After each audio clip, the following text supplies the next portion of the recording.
Komisi Disiplin PSSI menghukum Arema FC terkait tragedi Kanjuruhan yang menewaskan 125 orang pada Sabtu lalu. Dalam konferensi persnya, Komisi Disiplin PSSI menjatuhkan sebanyak 3 sanksi untuk Arema FC. Untuk mengetahui informasinya lebih dalam, sudah bergabung bersama dengan kami, koresponden CNN Indonesia Erlangga Wisnuaji, yang telah bersama dengan Ketua Tim Investigasi PSSI, Ahmad Riyad. Erlangga, silakan dengan laporan Anda.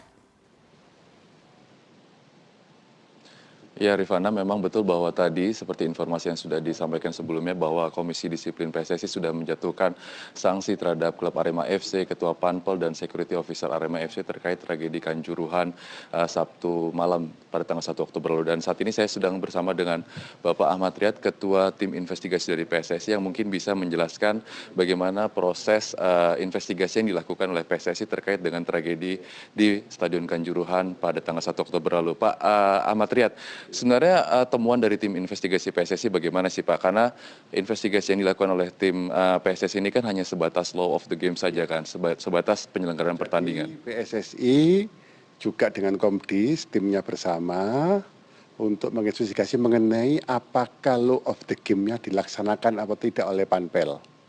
Itu fokusnya ke situ. Untuk yang lain-lainnya, kepolisian, yang untuk ranah kepolisian, untuk ranah yang pidana, kepolisian. Kita menginvestigasi apakah aturan-aturan statuta FIFA atau law of the game-nya sudah dilaksanakan oleh Panpel. Pak, ini kan sebenarnya menjadi pertanyaan masyarakat adalah kenapa bisa ada pintu stadion yang tertutup pada saat pertandingan sudah usai. Satu itu Pak. Dan kemudian kalau kita bicara mengacu pada regulasi FIFA, aparat keamanan dalam hal ini Polri, tidak diizinkan menggunakan gas air mata, tapi nyatanya gas air mata ada di stadion. Itu gimana Pak penjelasannya? Ya itu justru itu kepolisian juga punya SOP untuk menghadapi massa. PSSI juga punya statuta untuk tentang keamanan. Sehingga kemarin antara pihak kepolisian dan PSSI itu membuat suatu kesepahaman, suatu aturan baru bagaimana tata kelola keamanan sepak bola.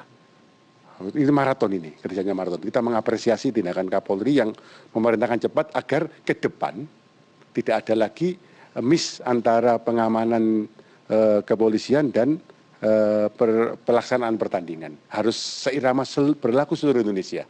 Seperti itu nanti, terutama di Liga 1.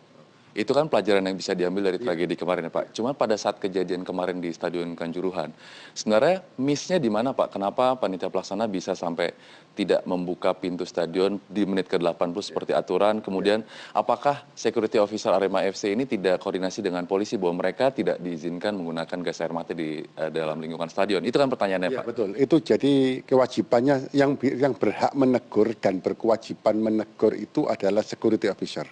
Apabila terjadi sesuatu yang di bidang keamanan akan membahayakan dan mengganggu jalannya pertandingan. Sehingga itu kewajibannya, itu yang tidak dilakukan oleh security officer sementara ini hasil kemarin itu. Mereka beranggapan bahwa itu sudah tahu dalam technical meeting. Ternyata dalam pelaksanaan di lapangan itu harusnya ada teguran. Itu security officer harus tegur kewajibannya, sehingga Komdis memutuskan bahwa security officer bersalah. Dia dihukum seumur hidup, kalau enggak seumur hidup ya, dia dihukum seumur hidup, tidak boleh berkecimpung dalam dunia sepak bola. Kesalahan ini. Tapi aturannya itu mestinya kalau kita ngomong pintu stadion ya Pak, ini kan banyak korban. Kalau pintu stadion itu memang aturannya 8 menit ke 80 mulai dibuka di ranah-ranah yang kelihatannya tidak ada gerombolan di depan orang. Mulai dibuka lah, pokoknya menit 80 dibolehkan dibuka. Tapi pertimbangannya saat itu masa di luar juga supporter banyak. Dikhawatirkan, itu kan bertahap itu bukanya, bertahap satu. Dikhawatirkan kalau dibuka di menit 80, masih ada segi keamanan masih nyelonong untuk security officer-nya. Masih penonton yang di luar tanpa karcis bisa lewat situ langsung terobos ke lapangan. Sehingga ada kebijakan seperti itu kemarin. Ini yang sedang diuji terus. Terutama oleh kepolisian nanti akan menguji terus ini hasilnya bagaimana. Berarti memang ada kelalaian dari pihak panitia pelaksana dan security officer Arema FC ya Pak, temuan dari investigasi PSSI ya Pak. Tapi sebenarnya idealnya kan Pak, kalau untuk pertandingan sepak bola, kalau kita lihat di liga-liga di luar, bahwa untuk pengamanan di dalam stadion ini tidak menggunakan aparat keamanan ya Pak. Itu idealnya seperti itu, tapi apakah kita belum bisa mengadopsi itu gimana sih Pak sebenarnya? Sudah diadopsi, karena keamanan kita ini sah, menggunakan polisi itu sah. Di pasal 17 atau 18 itu kode keamanan itu jelas steward atau polisi boleh. Dan steward kita belum siap atau gimana, Pak? Ada, stewardnya juga ada. Malah banyak yang dari koordinator-koordinator lapangan sehingga nanti kalau dia korlap istilahnya ya, kalau dia menghalau teman-temannya selama supporter lebih diperhatikan. Dia pakai rompi biasanya di sana, ada tanda yang membedakan dia ikut klub yang mana, yang tanda membedakan kenetralitasnya. Ini yang tidak bekerja termasuk menghalau cepat supporter yang turun ke lapangan itu. Harusnya dia, tanggung jawabnya dia. Baru kalau dia nggak mampu, polisi yang dipanggil. Seperti itu.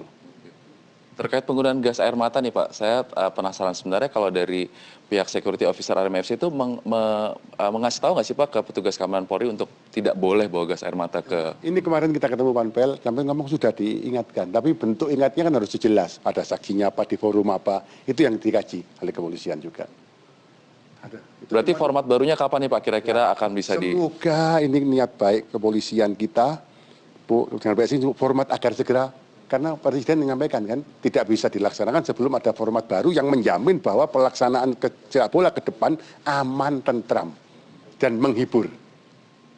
Itu yang paling penting. Terkait sanksi nih Pak, Ketua Panpel Security Officer Arema FC sudah dijatuhi tidak boleh beraktivitas seumur hidup. Arema FC dihukum 250 juta dan tidak boleh menggelar pertandingan home tanpa penonton sampai jarak minimal 250 km ya Pak. Tapi 250 juta apakah terlalu kecil? Kita tidak menilai. Korban yang jatuh di Malang ini tidak bisa dinilai secara materi. Luar biasa, nggak mungkin bisa dinilai. Ini korbannya banyak. Tapi aturan di kode disiplin bicaranya seperti itu, denda maksimalnya ada semuanya. Sehingga tidak menutup kemungkinan yang sudah kita denda, kita hukum ini, ada proses-proses hukum lain yang kalau menurut penyidik ditemukan bahwa mereka melanggar hukum. Hukuman ini bukan berarti mengesampingkan seseorang dari urusan pidana. Pidananya tetap bisa kalau selama dia melanggar hukum negara ini. Ya. Berarti ini kalau untuk urusan pidana, PSSI menyerahkan kepada pihak kepolisian? Iya tetap itu.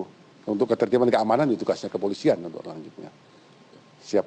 Terima kasih Pak Ahmad Riyad. Semoga ini jadi pelajaran yang mahal dan sekali ini sudah. Ini tragedi yang jangan sampai terulang lagi, sampai kapanpun jangan terulang lagi. Terima kasih Pak. Sama-sama. Terima kasih. Ya itu tadi pernyataan dari Ketua Tim Investigasi PSSI Ahmad Riyad terkait hasil investigasi PSSI yang hanya sebatas law of the game, tragedi di Stadion Kanjuruhan yang menelan korban jiwa hingga 125 orang pada pertandingan antara Arema FC melawan Persebaya Surabaya pada tanggal 1 Oktober di Stadion Kanjuruhan Malang kemarin. Kembali ke Anda Rifana. Terima kasih koresponden CNN Indonesia Erlangga Wisnuaji atas laporan komprehensif Anda. Selamat bertugas kembali.